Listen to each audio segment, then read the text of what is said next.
And due to circumstances beyond our control, we have made it to a Thursday, the 9th day of August, 2018. This is Wake Up Wenatchee Valley. Thanks for starting your day with us here on the NCW Life Channel. I'm Dan Kuntz, your host, because that's what it says right there. That's Steve Hare, our news director, because that's what it says right there. Kat does not have her own lower third, but we passed the hat yesterday, and we're going to pitch in. We're going to buy her one. Good deal. Yeah, she deserves it. Everybody should have a lower third. Everybody should have a lower third. I agree. Happy Thursday, busy show for today. Lots going on. We'll be talking about the weather. That's a huge story. Obviously, the fires that's going on. More. That's going to be near the top of Steve's agenda. It's at the actual top of your agenda, the Cougar Creek fire. You bet. Steve will be handling news. Sports for the Apple Sox. Their season came to an end. A very convoluted and confusing playoff system. We're not going to get into that, but the Apple Sox are done for the year. Not a bad year. Also, preview the Seahawks. It's the first preseason game of the year. The Colts are in town to take on the Hawks at CenturyLink Field. So that means Eric's going to be doing the pregame. Eric will be there. Eric produces, our very own Eric Granstrom, handsome guy too, I might add. He produces the Seahawks preseason radio broadcast, so he'll be popping in here about 8 o'clock. He'll probably yell at 2 or 3 people and then just get out of here and head on over to the Emerald City, which is really cool because for tomorrow's sports, we're going to have a report with Eric, because Eric will be able to be there with the camera. I'm kind of looking forward to this first preseason game. It's kind of a transition year for the Seahawks. I don't know about this team this year. There's a lot going on. A lot of big names that are no longer with them. Mm-hmm. So, anyway. And it's August. I can't get into football in August. I can't do it. I can't. I don't know. We've talked about this before. I can't. I know. It's hot and smoky and 105 today, and I can't watch football. It just doesn't compute. Well, just think about those poor guys that are going through the two-a-days now at the high school. Yeah, that starts next Wednesday, as a matter of fact. Hopefully the smoke will be gone by then. Forecast details are coming up. We still have the excessive heat warning. We have a red flag warning coming your way, and an air quality alert, which has been going on for the last couple of days, has been extended through tomorrow. We'll get to that. We have the air quality monitors up for you here in just a couple of minutes. And all usual shenanigans apply, and waiting in the green room is Corey and Callie. Corey Batista and Callie Klein, formerly of the Junior Service League of Wenatchee. They have a new name. It's the Women's Service League of North Central Washington. They'll be joining us in the second half of the show. That's a huge acronym. It is, isn't it? WSLNCW. There you go. Say that real fast 10 times. Nope. You ready to go around the valley with our cameras? You know, I always look forward to this segment. Well, there you go. You Except can look for forward to it. You just can't see it. We're going to run you through the air quality. It is deteriorated, by the way. Not good air almost anywhere. We'll show you that here in just a couple minutes. That, of course, is the cross camera. And with the high relative humidity, and it is warm, Steve. It is 73 degrees outside of our studios. That's 5 degrees warmer than it was yesterday at this time. That's why we're going to get into the triple digits today. That's the Wenatchee Valley. Trust me, it's there. Lots of smoke, almost all of it from the Cougar Creek fire. Yeah, I think you're coughing up half of Thai Ridge here, aren't you? Oh, jeez. I feel so far sorry for those guys. Camera 2. Where are we going, Kat? I believe that's number 1 Canyon. So 5th Street, Steve, to give you an idea, what we're looking at is that ribbon that you see in the lower left-hand corner with the campus of Wenatchee Valley College plainly in view. That's about the only thing you can see as the sun comes up over a hazy and smoky day. Looks like a normal day in L.A. It does, doesn't it? I love L.A. Camera number 3 is Arrondo Rock. Now look at that. That's just lucky. I can see the rock. That's Loch Ness, isn't it? Yeah, it looks like it, doesn't it? Where's Nessie when you need her? That's the Columbia River near Arrondo Rock. That's the obviously Lake Aniat, the backside of Rocky Reach Dam. Not good air quality today, is it? It's unhealthy for almost everywhere. Again, we have that graphic ready for you in just a couple minutes. And finally, camera 4, we go up to Badger Mountain. No, that's Waterville. What are we looking at, Kat? Upper Butte. Okay. We're really lost, aren't we? Yeah, no, so that's Upper Butte, so that's actually the river down there. Yeah. Not Lake Chelan. She's turned that down towards the Columbia River. That's a spectacular view if it wasn't so smoky and cloudy. So if we rotated that camera about 90 degrees to the left, you would actually be able to start making out Lake Chelan. So that's the Upper Butte camera that we normally have on Lake Chelan, but today we have it on. It's been making for some real red sunrises and sunsets here the last couple of days. And we usually don't have really pretty sunsets. That doesn't happen around here. Usually the sun goes off like a light bulb turning off. That's if there's anything good about what we're dealing with right now.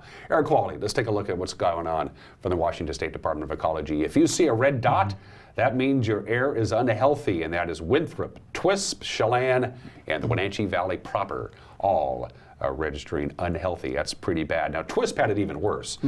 Twisp was in the hazardous for quite some time, so it's a little better in Twisp, but not much. If you see an orange dot, that would include Leavenworth, Quincy, Cashmere, Moses Lake. That is unhealthy for sensitive groups, and that's what it's looking like. And Washington State Department of Ecology provides us too with some information from the actual site where they do the measurement here in Wenatchee, and they had a little graphic there that they use, the little graph with the what do you call it? Gauge. Yeah, like this one here. That was the one. Did you see this one here? That was the one from 2012. Well, actually, this was as it was reported by the Department of Ecology in Wenatchee on 5th Street, September 21st, 2012. I remember that month My very birthday. well. Yeah, that was just an awful month. Yeah. Here's how it looks today. So it's better. It's better. Yeah. No doubt about that, but it's still everything's relative. If you have any kind of breathing issues or you're sensitive to the gunk, just don't bother with it because it's just not pretty. Neither is the forecast. Another warm day today. For the record, Steve, we only got to 97 yesterday. Now the forecast high yesterday was 101. We didn't get there, but it should be pointed out that we are already 5 degrees warmer at this hour now than we were yesterday at this time. So 106 is our forecast high today. Our record high 104 set back in 1971, so we could break that record. Again, the excessive heat warning remains in effect until 8 o'clock Friday. Now, the big story is the red flag warning. That starts at noon today, goes through 11 o'clock Friday night. Hot, dry, unstable conditions, possibility of some dry lightning, and on top of all that, the wind is going to pick up on Friday and Friday night because a cold front, a pretty vigorous cold front, is going to knock this high pressure ridge out of alignment, and that means any kind of existing fire or even new starts could really get going. We're talking considerably cooler temperatures as you see by Saturday, but we got to get there first. 102 Friday, and then Friday night is where the wind really picks up. Friday afternoon, we're talking about northwest winds 6 to 14 miles an hour. Now this is very interesting. A west wind Friday night into Saturday. We don't get west winds very often. Northwest. West wind. Yeah, I should say northwest is normally our prevailing wind. Yeah, the wind will be blowing to the west, so east to west, and that's a rarity. That does not happen very much. Normally, if it's blowing towards the west, it's coming from the east, so that's an east wind. Right, and that like a Santa Ana. Yeah. In either way, it's not going to be pretty, and it's going to be dry. At least we cool down on Saturday, high of 83. That's actually below normal, and then we have another round of very warm temperatures. Keeping our fingers crossed, especially Friday night into Saturday morning. That's when the winds will be at their highest. So just to recap real quickly, excessive heat warning continues today, goes until 8 o'clock Friday. A red flag warning begins at noon today, goes until midnight Friday, and then the air quality alert continues until Friday morning at 10 a.m. Just wanted to add for those people in harm's way of the Cougar Creek fire or the Crescent Mountain fire in Okanagan County. Coming up in our newscast, we'll tell you how the firefighters are actually using these weather conditions to their advantage. And they've been preparing for this weather event over the past few days, and they've been setting up contingency lines and such, and using that wind as a tool to help actually create buffers for that fire. So we'll explain that coming up in a few minutes. In fact, in just about a minute, we'll explain that and everything Cougar Fire related with Steve Herod. The news is right around the corner, and it's brought to you by our friends at Cascade Medical. Trade with a physical therapist who loves the outdoors as much as you do. Cascade Medical, partners in your health. The physical therapists at Cascade Medical love the outdoors as much as you do. But sometimes where there's love, there's also pain. Let us help you get back to the activities that you love.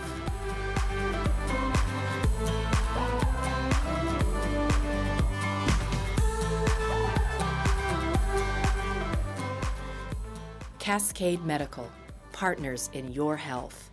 Hello, Wenatchee Valley. Christian Shanlin here with Bay Equity Home Loans. Make your dream of building your own home a reality today. Bay Equity Home Loans has teamed up with Real Homes to make building your new home a smooth process. Bay Equity Home Loans of Wenatchee offers new construction loans, FHA 3.5% down, and VA 100% construction loans. Stop on by or give us a call today.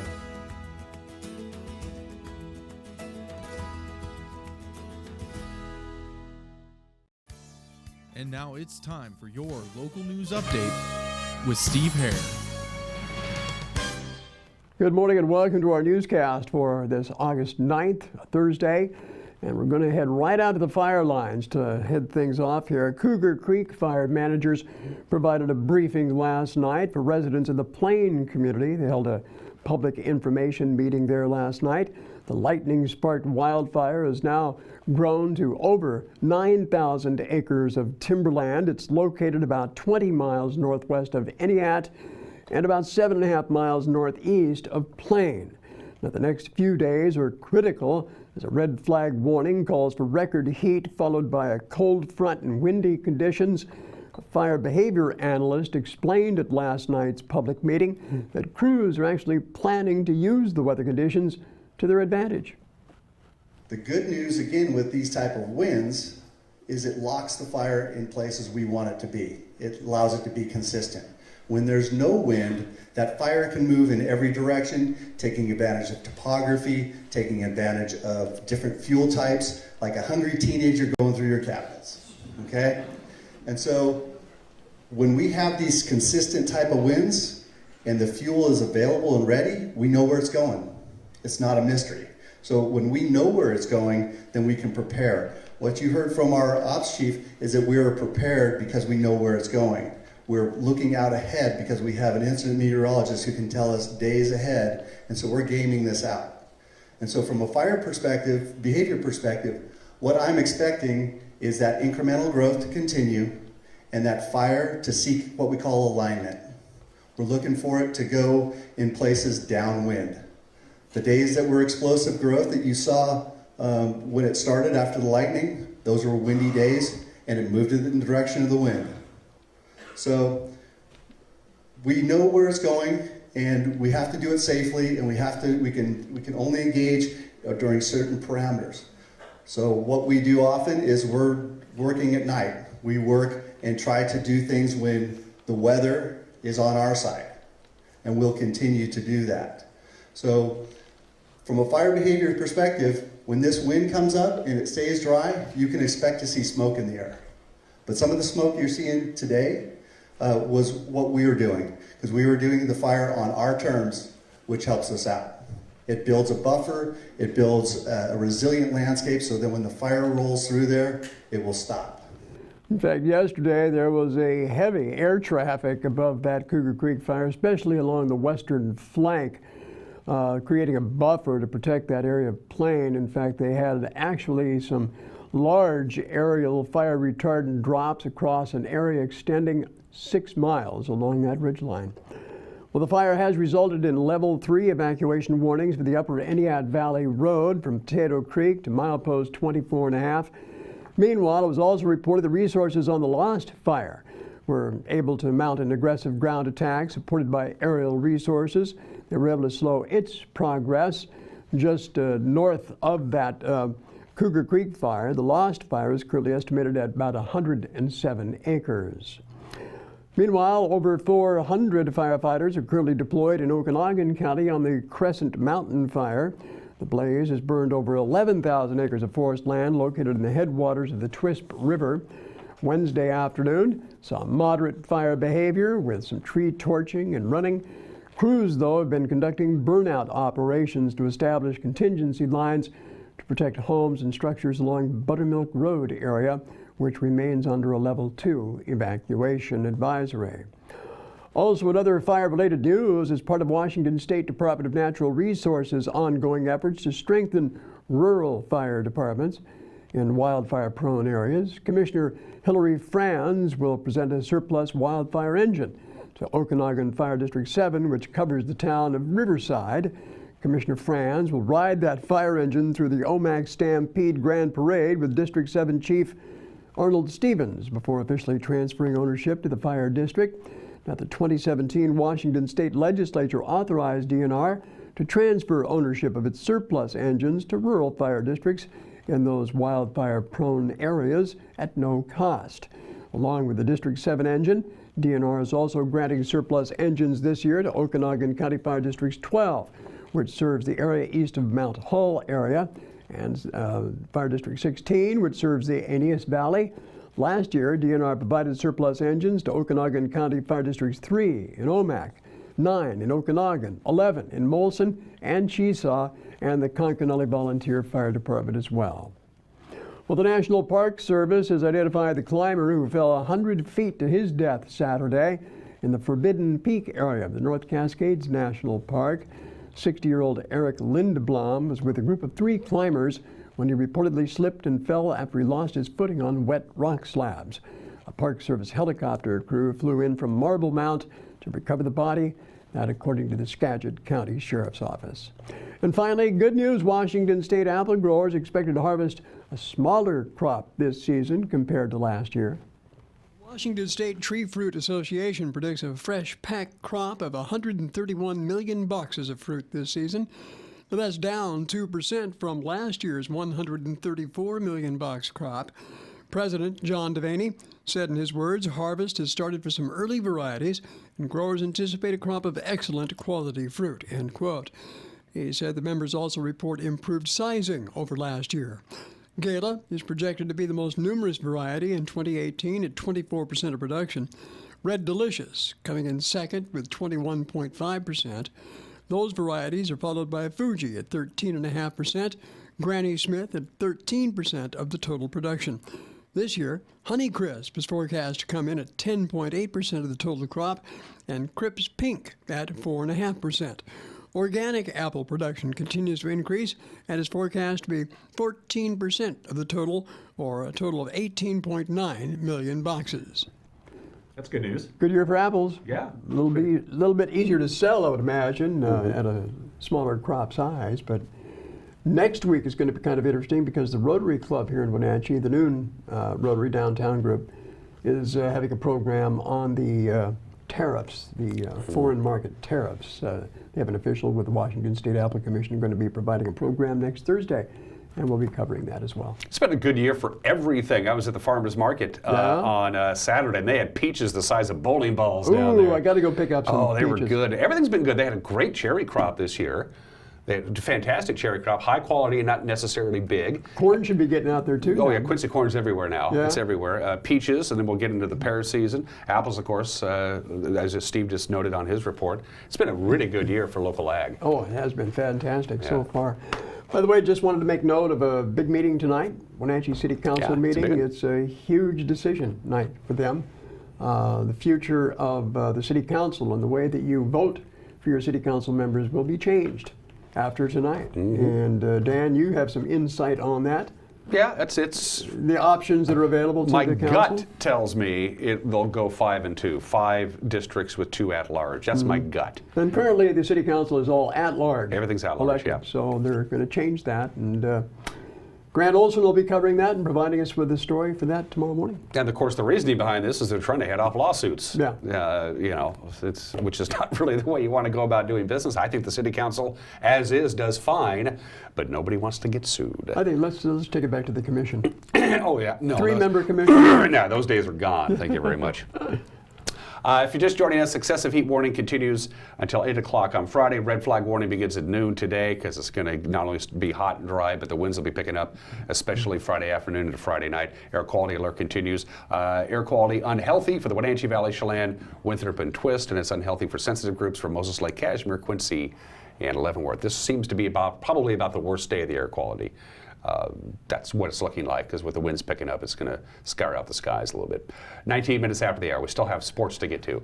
We have the obscure holiday. We have birthdays today in history. Everyone is entitled to Mike Benatti's opinion. Kennel cameos, because it's Thursday. We'll check in with Megan McPherson. And then our good friends Corey Batista and Callie Klein from the Women's Service League of North Central Washington will be here in the second half of the program. You're watching Wake Up Wenatchee Valley, live this morning from Studio 4 in downtown Wenatchee on the NCW Life Channel.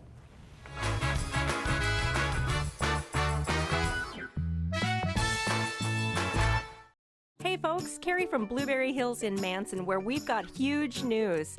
We've started our Blueberry U-Pick. It's a great time to toss the family in the car and get on out to Blueberry Hills, where you can get the best down-home scratch country cooking around and pick some of the world's most delicious and largest blueberries that have been high desert farmed. This makes for an intense blueberry flavor, and they are so much fun to pick. Our fields are open 8 to 2:30 daily and restaurant from 8 to 3, so come on out and join us. I have a doctor who knows what they're talking about. It's just so much more hands-on and friendly than anywhere else I've ever been. It's really great to walk into somewhere where you feel welcomed and you feel accepted. We've just been grateful for the care and respect that we've been given there. And here when I come to visit my doctor, I'm not afraid to ask questions. It's not just about getting you in and out. I love my care at CVCH. It's awesome. Give it a try.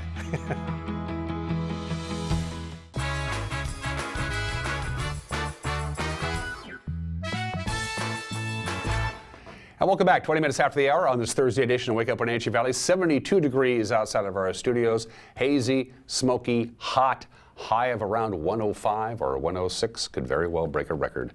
We'll let you know if we did tomorrow. Let's do sports. Brian Mogg has separated himself from the field just a little bit. He did that yesterday during the second round of the Washington State Golf Association Men's Amateur Championships at Gamble Sands, just outside of Brewster. The Issaquah golfer has a two-stroke lead heading into today's final round. He shot a 5 under 65 yesterday. There's a four-way tie for second at 9 under. As you see, Michael Almonte, Ryan Main, Michael Butler, and R.J. Mankey. We asked the WSGA's Nate Schroeder what it is exactly that they're playing for.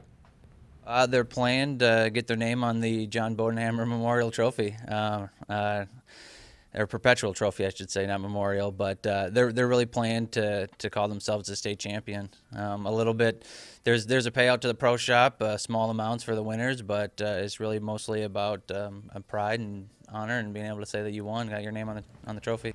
The players talk about the challenges of both thinking and playing their way around Gamble Sands. Of course, look pretty wide open, big greens, and gonna have to put it close. Yeah, Gamble Sands is a lot of fun. First time out here. The course is extremely firm, not super long, but it's extremely firm, so you can play a lot of the slopes. Lets you be a little creative, and there's a good number of holes that lets you implement some different strategies, which makes it fun and separates the way some of the competitors will play the course. So it's really exciting. Yeah, I'm not really used to this kind of courses because these courses are kind of the link type of courses. I'm used to like trees, a lot of trees. You read that right. Daniel Kim is 14 years old, and he's playing his very first WSGA Men's Amateur Championship. I played home course and shot one over, which is pretty good for my age. And it was pretty tough playing with the college people, so it was a good experience though. So what do you think as you're surrounded by guys that are clear up to 60 years old, and you're 14, what do you think about that? It's pretty weird, but at the same time, but exciting. Yeah, I play with a lot of 60-year-olds, and it is kind of weird. Kim shot a 4 under 66 yesterday. He made the cut. In fact, he's tied for 27th. Not bad for 14 years old. Well, the Wenatchee Apple Sox, their season is over. It came to an end last night with an 11-3 loss to the Kelowna Falcons. The Falcons earned the number 2 seed in the WCL's North Division. They will take on Bellingham. The Victoria fell in their final game 10-3 to Portland. So for Wenatchee, the game pretty much over early. Kelowna erased a 2-1 deficit with an 8-run third inning. Evan Williams went out strong for the Apple Sox. He went 3 for 5 at the plate with a double. TJ Schwartz was 2 for 4 with a home run for the Sox. Wenatchee's Hunter Boyd got roughed up on the mound. He surrendered 10 runs on 14 hits in 4 innings. He also walked 4. So the Apple Sox finished the second half of the West Coast League 15-13. That was a nice turnaround. They were 11-15 the first half, however, finishing 2 games under 500 in Coach Kyle Krusnagel's second season compared to last year's record of 29-25. Probably won't sit very well with the skipper of the Apple Sox. Also, West Coast League last night to the Les Schwab scoreboard we go. Gabe Scoro was 4 for 5 with a home run to lead Portland to an 11-3 win over Victoria In the regular season finale, the expansion Portland Pickles travels to Corvallis in the WCL South Division. Best of 3 playoffs. Cole Jones' 2-run base hit highlighted a 3-run 8th inning. Yakima Valley ended their season on a high note. They beat Corvallis 5-3. The Pippins finished their season even, 27-27. Joey Morris and 5 other pitchers combined on a 2-hit shutout for Cowlitz. The Bears knocked off Walla Walla 3-0. The Sweets finished the season 28-26. Cowlitz wraps up 20-34. So playoffs are set for the WCL. First game of the playoffs begins Friday. Corvallis will host Portland in the South Division. Best of 3. Kelowna will host Bellingham in the North Division. Wenatchee's 12U Cal Ripken baseball team, their season came to an end. They lost last night. The final was 14-1. They lost to Southwest. Southwest will play the host team, Phoenix City, Alabama, in today's Iron Bracket Championship. Meanwhile, Pacific Southwest faces Southeast for the World Series Championship after Southeast shut out New England 15-0. Mariners, well, oh man, they've lost 9-13. Mike Zunino had a couple of home runs. Joey Gallo matched him with a couple of dingers himself, though. Texas beat Seattle 11-7. They take 2 of 3 from the Mariners. Marco Gonzalez, he got roughed up. He allowed 7 runs, 11 hits, 5 innings, including a couple of home runs. Seattle was able to cut the Rangers' lead to just 1 with a 4-run 7th inning, but Texas rallied for 4 runs in the bottom of the 7th off Zach Duke, relieving for the Mariners. Seattle limps into Houston. They've lost 9 of their last 13. And a big weekend series against the Astros. James Paxton, the Big Maple, will take the mound. Justin Verlander will pitch for the Astros. Les Schwab scoreboard from the rest of the American League. Yesterday, Oakland, a 32 win over the Dodgers. That gives the A's the lead in the wild card. Is now a full 3 games. A's leading the Mariners in the wild card race for that second spot. L.A., the Angels blanked Detroit 6-0. Everybody beats Detroit. And there are your standings in the American League West as we get closer and closer to the playoffs. And the Seahawks finally get to hit somebody else tonight. Their first preseason football game. Seattle hosts the Indianapolis Colts at CenturyLink Field. The big thing Pete Carroll wants to see out of his players tonight, full speed hitting and displaying a love of the game of football. Running and hitting, just the guys getting out there and playing football for the first time, and that's their love of the game showing up because they understand that now is the time. We've been waiting and holding back. You hold back all off season.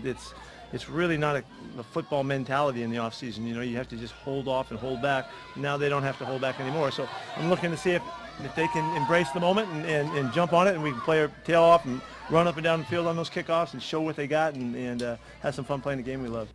11 o'clock kickoff at CenturyLink Field. It'll be televised on your local Fox affiliate, either KCPQ out of Seattle or KAYU out of Spokane. Our very own Eric Granstrom will be at the game. He'll have a recap for us tomorrow on Wake Up Wenatchee Valley. Football, professional football anyway, is here. 27 minutes after the hour, the obscure holiday on this August 9th, and today is Book Lovers Day. Pick up a book or 2. Book Lovers Day. Reading is good for you. Studies have shown that reading not only can be entertaining, which to me is very entertaining, but it has many health benefits. If you read a lot, it helps reduce stress, it keeps the brain active and sharp and happy, and it helps you sleep better. Scientists have also found that those who read are much more likely to be understanding of other people's quirks. Read a book today. Read a couple of books. If you don't have a library card, get a library card. The libraries are so essential to the heart and soul of any community. Read a book today. Get in comfortable clothes, turn on the AC, and kick back and read a book. I'm always reading a book. I'm always working on a book, and I've always been reading at least one book at a time since I was just a little kid. My dad instilled the love of reading for me. He was a voracious reader. 28 minutes after the hour. Today in history. 845 years ago, they began building the Big Oops.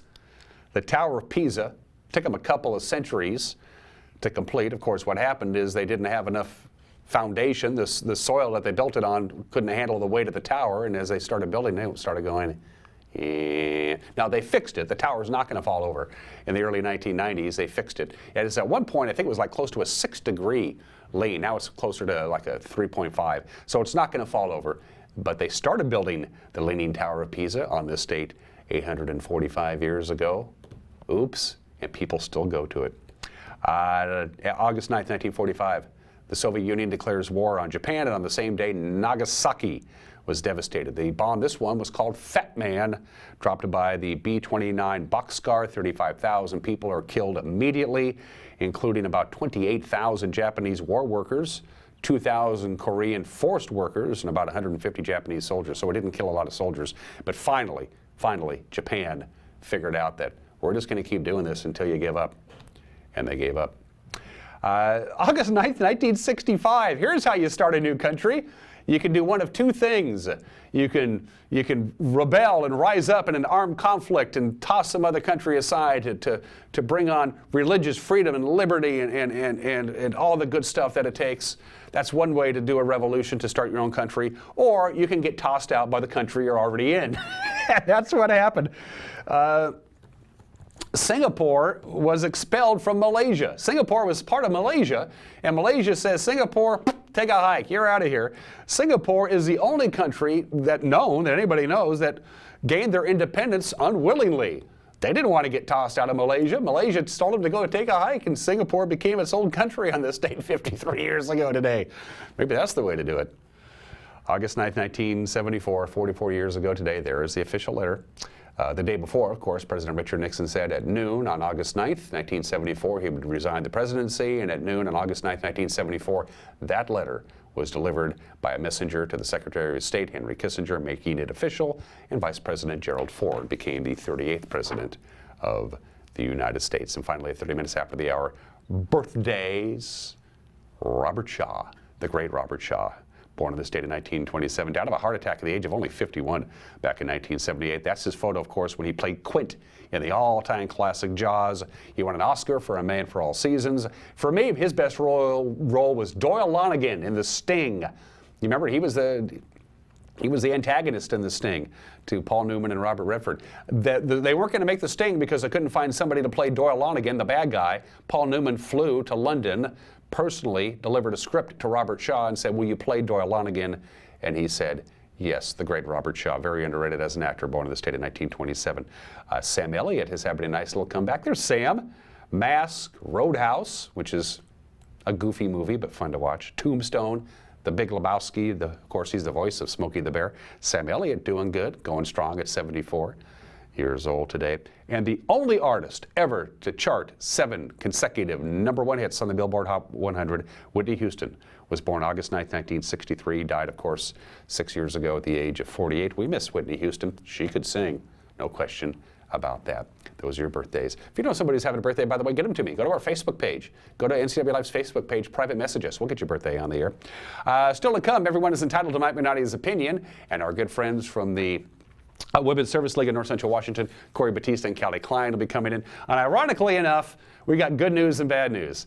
The good news is that it's time for kennel cameos with Megan McPherson. The bad news is that the cat you're about ready to see profiled, Holly, was adopted yesterday. But it's still a good story. It's a good story. Holly in kennel cameos right now.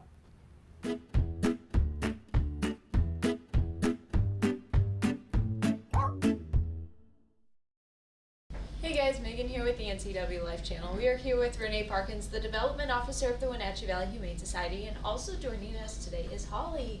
Can you tell us about Holly? Holly is she's pretty much the sweetest cat I've met in a while. She's just about 3 years old, so she's a little bit older, but she's got lots of life and fun left in her. So if you're looking for a younger cat, but maybe that isn't quite as chaotic as having a kitten, Holly would be perfect for your house. And where did Holly come from? Holly was surrendered by her person.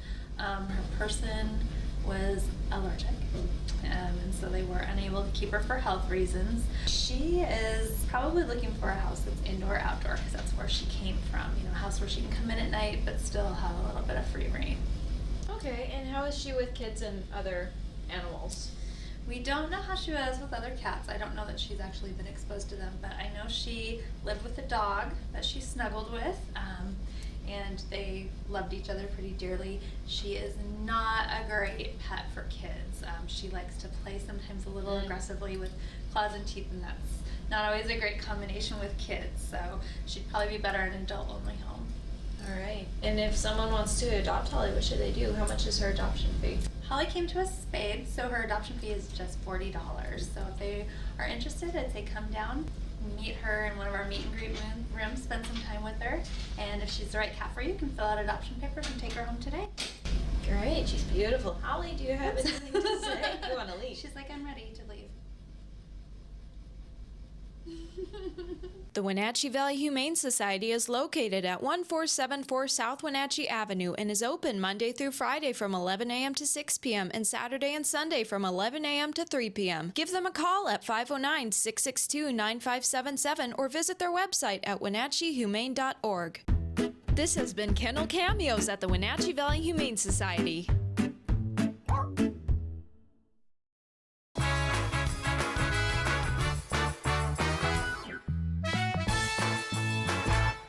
Hi everyone, Brent. Hey, don't mind, we're just making a commercial here, Randall. You're okay. Hi everyone, Brent here. Jeez. You're gonna love this. When you see this, come down and see us behind Nissan. I can do it. I can do it. The all-new 2018 Nissan. That's done, I'm done. We can't do it. Come down and see us at Town Nissan behind Costco in East Wenatchee. Better performance, better. Did you know that our pets can put on extra weight just like us? Obesity is the most common preventable disease in dogs and cats. Your pet's excess weight can lead to health issues like joint pain, arthritis, diabetes, high blood pressure, and more. Dr. Shauna Baez and the staff at Paws and Claws Veterinarian Hospital care about your pets, and they can help you keep them lean and healthy. Call Paws and Claws today at 888-PAWS or find them on the corner of 4th and Isle in East Wenatchee. Looking for a hands-on, high-demand job? Now is the perfect time to get trained for a career in manufacturing.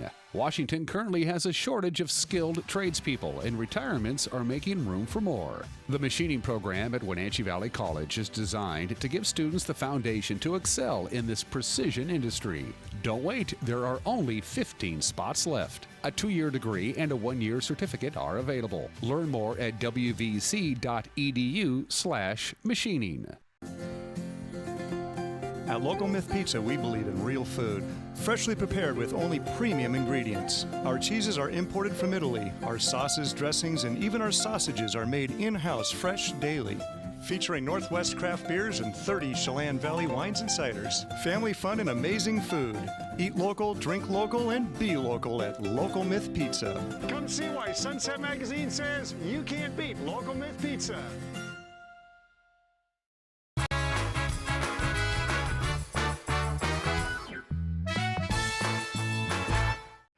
Hey, this is Mike Mad Dog Magnati, and everybody is entitled to my opinion. Now, the Clinton weapons ban, which began for 10 years running between September 13, 1994, only applied to weapons manufactured after the date of the ban's enactment, and it expired on September 13, 2004. The acts also included a grandfather clause that allowed for the possession and transfer of weapons and ammunition that were lawfully purchased on the date of enactment. Now I mention this because many folks feel that school shootings will be reduced or deterred by a reenactment of this type of weapons ban. Did a ban like this actually have any effect on deterring school shootings that we've experienced? Well, no, it depends on what you read. This is Mike Mad Dog Magnati, and that's my opinion.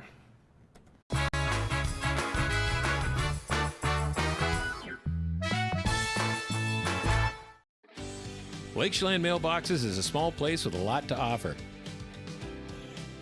Job one is shipping and receiving from A to Z. They pack it, they label it, they ship it. But did you know we also offer notary service, online computer access, legal forms, copies, greeting cards, and of course, mailboxes. Chelan Mailboxes, everything you need in one small package. Dear Mary Maids, just got home from a trade show and I didn't have time to pick up the house. Kids made chili. Jeff did a mud run. Oh, and Winston shredded Teddy's bed. Again, please clean it the best you can. Oh, except for the statue Max made for me. Thanks, Abby. Hi, Abby. Clean kitchen, clean bath, clean floor, naughty cat. Poor Teddy. The statue is precious. You should keep it forever. See you next time, Mary Maids.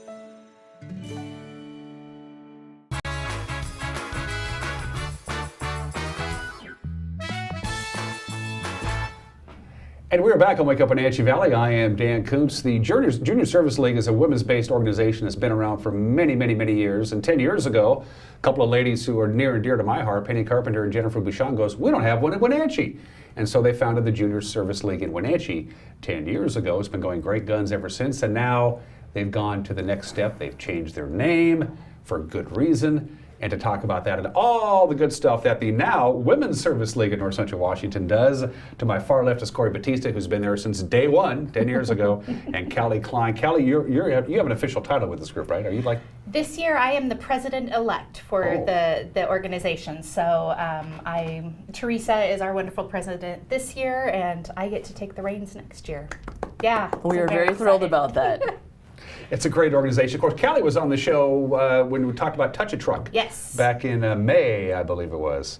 Yeah, Is that right about yeah. then, yeah. That was a hoot. It was. Yeah, it was. Touch a Truck is a lot of fun. Yep. It's a great time. Yeah, Kara couldn't be with us today. Of course, I wanted to bring Corey, but Kara couldn't be with us because she is about ready to have that baby any minute. Woohoo! I'm so excited. Yes. Has she picked a name yet? I don't think so. Do they know the sex? No, they didn't. It's going to be a surprise. It's going to be a surprise. Oh, cool. Yeah. That's the way to do it. Yeah. That's the way to do it. Let's go back 10 years ago. Jennifer Bouchon, Penny Carpenter, two very well-known ladies around North Central Washington. They said, we need to do something. We need to get a junior service league going. They kind of got it going. And Yes. you were there from day one. I was there from day one. Jennifer and Penny had a vision to bring a women's volunteer organization to town. It was structured based on the Junior Leagues International Association. And so they called it Junior Service League, and they brought a group of women together, many of whom are leaders in our community, to get this women's organization started. The other part of the group that merged kind of with that founding group was the Hospital Guild Foundation. So those were some older ladies that came to be a part of our group as what we call sustaining members. So that's kind of how it all started. And then our very first event was the diaper drive. It was a one collection spot at Albertsons. We collected, a couple thousand diapers for a few hours, and 10 years later that has grown leaps and bounds. Girlfriend's Closet came after that. Lisa Traum was the founder of Girlfriend's Closet, and that started as a very small kind of preview party day and one-day event. We raised a couple $1,000s we were pretty proud of, and that has grown leaps and bounds as well. So now we're to the point where this organization has grown, all these huge events, so much money given back to the community to help those in need. And so rather than officially joining the Junior Leagues associations, the membership decided to keep all the money local, keep the group affordable and inclusive, membership dues, and keep people involved. And so this last year we had a group of people working very hard on a new logo and a new name. So now we are excited to announce that we are a Women's Service League of North Central Washington. Yes. The Women's Service League of North Central Washington. Again, there's your new logo. Hey, there it is. I like that. Who did that? That's good. Actually, Mary and Rob with our digital. Okay. Mary's been a longtime member, and she was on the rebranding committee and helped us come up with that logo. And we absolutely love it because, to be perfectly honest, the women in our group are superheroes. I mean, when you're talking about, raising thousands of dollars for the community in different ways, like Corey said, diaper drive, the first year we raised a couple thousand. This last year we raised, just on our one day, $52,000 or 52,000 diapers were collected in one day. That's a lot of diapers. That is a lot of diapers. I'm not even an expert, but that's a lot of diapers. It is a lot. I love the cape on the logo. That is a nice touch. Yeah, we're pretty excited about that. Like I said, we're superheroes, so we're doing great things in the community. And now you're a standalone organization. You're not affiliated with the Junior Service League. Right. And we never were officially affiliated, but we are, kind of on our own now, and we wanted to make sure that the money and, everything stayed within our, local communities. And there's always been some confusion with the junior part of the name. Do you have to be under a certain age to join? We have members ranging from 18 years to 90 years. So we wanted to include all women. We also wanted to broaden our reach. you know, we obviously are based in Wenatchee and East Wenatchee, but we want to serve all the women of North Central Washington, all of the children of North Central Washington. So, you know, this year for Diaper Drive, for example, we're going up to Cashmere, we're trying to go up to Chelan. So we'll start kind of broadening that footprint too. And we're going to go chronologically with all the great events that the now Women's Service League of North Central Washington does. I got to get that in my head. Yeah. But let's get to this. First things first. It's time to get some new members. You got a big membership drive coming up next week. We do. Our summer social is next Wednesday, so we're pretty excited. It's going to be out at Lisa B's.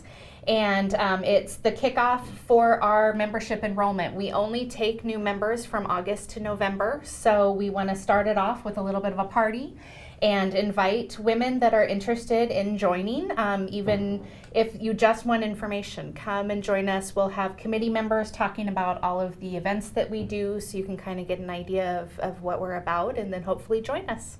And that, how do women normally join your organization? Just word of mouth? Corey, you go to your friend. You know, we have a great organization. We have a lot of fun. Well, word of mouth and the magnitude of our events over the years have drawn a lot of new members. There's lots of people that, you know, the second we close the doors of Girlfriend's Closet, people want to donate immediately and know when the dates are for next year. Yep. So if you are excited about Girlfriend's Closet, it's something you want to be a part of, maybe passionate about prom dress giveaway, we have something for everybody. And it's not just about our major events that, you know, that we promote and talk about, but there are many other ways that we volunteer in the community through our various community outreach programs. We cook and serve meals at the Lighthouse. We have breakfast and craft nights at Grace House, a Women's Resource Center. There are various nonprofit organizations, you know, Serve Wenatchee Valley, to name one, where, you know, we kind of jump in and volunteer to help, you know, if they need us. We also partner with Downtown Kiwanis and do the Coats for Kids in the winter. So aside from our major events that are, you know, we've kind of coined as ours, we definitely are, you know, a volunteer organization that partners and helps other people in the community. Is there a limit to how many ladies can join the Women's Service League of North Central Washington? The more the merrier? Definitely, the more the merrier. I don't think we've ever set a cap on it. We'd love to have hundreds and hundreds and hundreds. So. And we try to make it really easy because we only meet once a month, the third Tuesday of the month, and we actually provide childcare at our meetings.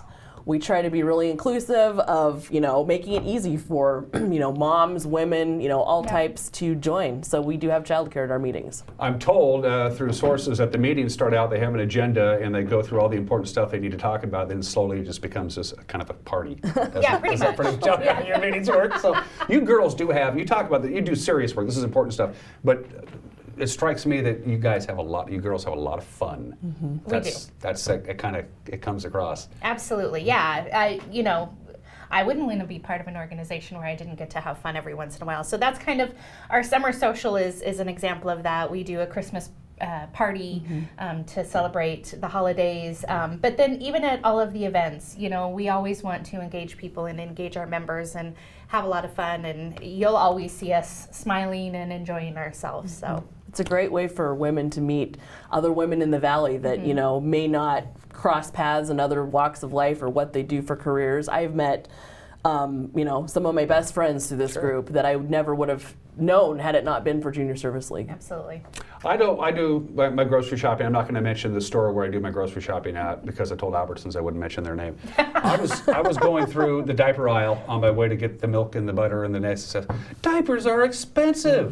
They are. I mean, how can people who are barely making rent and food with their job, how can they afford diapers? It's ridiculous. And especially when diapers aren't one of the things that you can have subsidized. For WIC and some of those other programs, diapers aren't included. So when you have a little one, they're a necessity.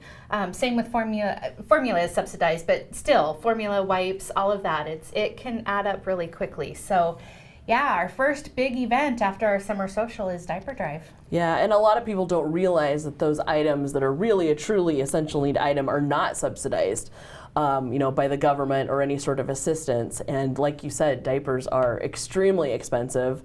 They are directly linked to, you know, poverty. You know, when people are, you know, not able to afford diapers, they're stretching diapers. It can cause health consequences, stress on the parents, the families. So that was kind of one of our very first programs that we really felt like, hey, we can make an immediate difference by volunteering to do this drive. Now, over the years, The diaper banks at St. Joe's, Sage, serve Wenatchee Valley, at the college, those diaper banks really rely on this diaper drive event to refill the banks every year. And how do we participate? I'm in on the diaper drive. What do I do? Go buy diapers and say, here you go? Or pretty much. Is that all there is to it? Yeah. Okay. So on October 28th, we will set up at several locations, several throughout Wenatchee, East Wenatchee, Cashmere, hopefully up in Chelan. And as you're going into the store or coming out the store, you can donate money, you can donate diapers, wipes, formula. We'll be there to collect it and be posting throughout the day how we're doing and things like that. We've also got great locations like the Dollar Trees do a collection for us, as well as Dutch Bros. Last year was a new addition and did a drop off at the South Dutch Bros. So that was really exciting. The kids got so excited. I mean, the young adults that work there at Dutch Bros. Yeah, and that starts at 4:45 a.m. Yes. That kicks off the diaper drive, and it goes until midnight. So we want to thank our friends at Dutch Brothers for participating. I'm going to give you money because if anybody sees me walking out of a grocery store with a bunch of diapers, they're going to say, Dan Kuntz was buying diapers. Oh, the gossip. The gossip. What's going on there? The other fun thing is there's actually a diaper toss at the Wild game. Yes. Please tell me they're empty. We hope. Yes, October 20th is the diaper toss this year. We've done it for 2 years, and it's grown every year. And so on the first goal, much like the teddy bear toss that people are familiar with, people toss out diapers and wipes onto the ice. Yeah. And we're really excited because we've got a lot of great companies that support us too. This year, Guild stepped up and is sponsoring us again, Guild Mortgage. And they actually came in at a higher level than they ever have before. So of any of our sponsors for Diaper Drive. So we're really excited to have Guild Mortgage on board with us. And Melina usually steps in, and like I said, Dollar Tree. So we've got great companies in the community that support us. Oh, and we're also going to be pre-collecting at the Tour of Homes. So BNCW Tour of Homes. That's mid-September? Yes, second week of September. 13th through the 16th? Yes. We partnered with them last year, and so when you go to the Tour of Homes, you can bring your diaper and wipe donations there as well. So you have all these diapers, and then what do you do with them? Do you spread them around to all the different service organizations that hand them out? We do. We have a lot of banks that we take them to. So Sage, Women's Resource Center, Serve Wenatchee Valley, St. Joe's Food Bank, Wenatchee Valley College, and Lighthouse Ministries all got diapers from us last year. Now, the next thing is for you, my girlfriend's closet get together. I got a plea out there for somebody who owns a piece of property out there. You guys need a new home. We do. We've been lucky enough to have the same location for the last couple of years, and it's been really nice because it's very easy and accessible, but unfortunately it's not going to be available to us this year. So we are looking for a larger retail type place. We can, make do with quite a bit. So I thought we were done talking about diapers. No, make do, not do. Okay. But yeah, so we're looking at a couple of different options, but if someone has a commercial type property that would be interested in housing Women's Service League of North Central even Washington. You're getting used to it. Learning. It takes a while. And we like to have it from mid-March we like to have the location to the end of March. So we like to have it for a few months to get everything staged and sorted and things like that. So keep us posted. And just so people know, last year's Girlfriend's Closet donated $40,000 back into nonprofits in our community that help the homeless and people in need, and then it also funded 3 scholarships for us as well. So we give one through the Community Foundation to a high school senior, and then we also have 2 scholarships for women who are returning back to school. Good for you, girls. Yeah, it's pretty exciting. Can we make this a 2-hour show, Kat? We just barely touched the surface here. We talked about My Girlfriend's Closet Needs a New Home. For the uninitiated, what is My Girlfriend's Closet? It is a 4-day pop-up event where we have a preview night, and then we have 2 days of sales to the public. And then we have 1 day that is community organizations that help women come in and kind of do a bit of a free shop. All of the clothing is donated, and it's high quality clothes. We go through and we're very choosy on what we pick, but we basically set up and run a true retail store for 4 days and collect this money. So if you think about it, $40,000 in 4 days. So It's pretty substantial. On mostly used items. Yeah. It's incredible. Yeah, it is. And it's such a feel-good event because you obviously have the women of the community that are so excited to go there and shop and everything. But my personal day is Sunday. I love going on Sunday and seeing these women that come from different organizations like YWCA and SAGE and some of those. And, you know, the high schools even send some students from time to time. So it's great for them to be able to come in and that excitement to be able to go find that interview outfit or the, you know, go into work or just being able to. Plus accessories like purses and things and stuff like that. Okay. Huge shoe department, purses, jewelry, scarves. So it's a way people can donate, and your donations, you know, help the community monetarily. They're meeting the needs of the women that come and shop immediately that need items. So people are excited to donate to this because we really honor everybody's donations, and you know they go to a great cause. Yeah. Many great causes. So diaper drive and my girlfriend's closet. What's next on the agenda? You want to talk about prom dress giveaway? Oh yes. You know, it's funny. We talked about how expensive diapers are. And then you go to prom dresses. Proms are insanely.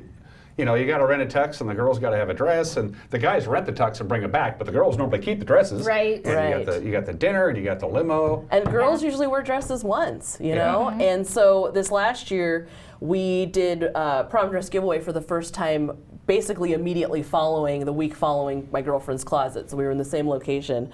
I want to say our dress count was about 1,000 dresses. If not a little bit higher. Before we opened the doors, and these dresses, many of which brand new, donated by Bella Sarah here in Wenatchee, and also Queen Formal. So those two businesses have donated new dresses, but then we also have a cycle of people donating once used dresses. And so this last year we gave away over 200 dresses. Wow. Yeah. No questions asked. All sizes, shapes, colors. Callie was one of our seamstresses. We have a whole seamstress team there to fit dresses, to make girls, you know, them fit perfectly. I got a bruise on my thumb from sewing through sequins. That's how dedicated I am. And then we also had raffles to give away dinners, flowers, nails. There's a grand prize for the entire event. So yeah, we were super proud of that one. And girls came as far as Omak, Pateros, Brewster, a lot of those smaller outlying areas. Which kind of folds back to how it's now the Women's Service League of North Central Washington. You're making a big footprint as you possibly can. And that's what we want. We want to see ladies from the outlying communities join, from the Leavenworth and Kashmere, and even out in the basin. You know, it's not that far to drive here from Quincy or even Moses Lake or up north from that group to join these ladies. We've got about 3 minutes left. Pitch your product to potential future members of the Women's Service League in North Central Washington. What are they getting out of it besides a pretty good time, it sounds like? You know, the biggest thing for us, aside from what we do out in the community, all of the great events that we do, we really pride ourselves on empowering women within our group.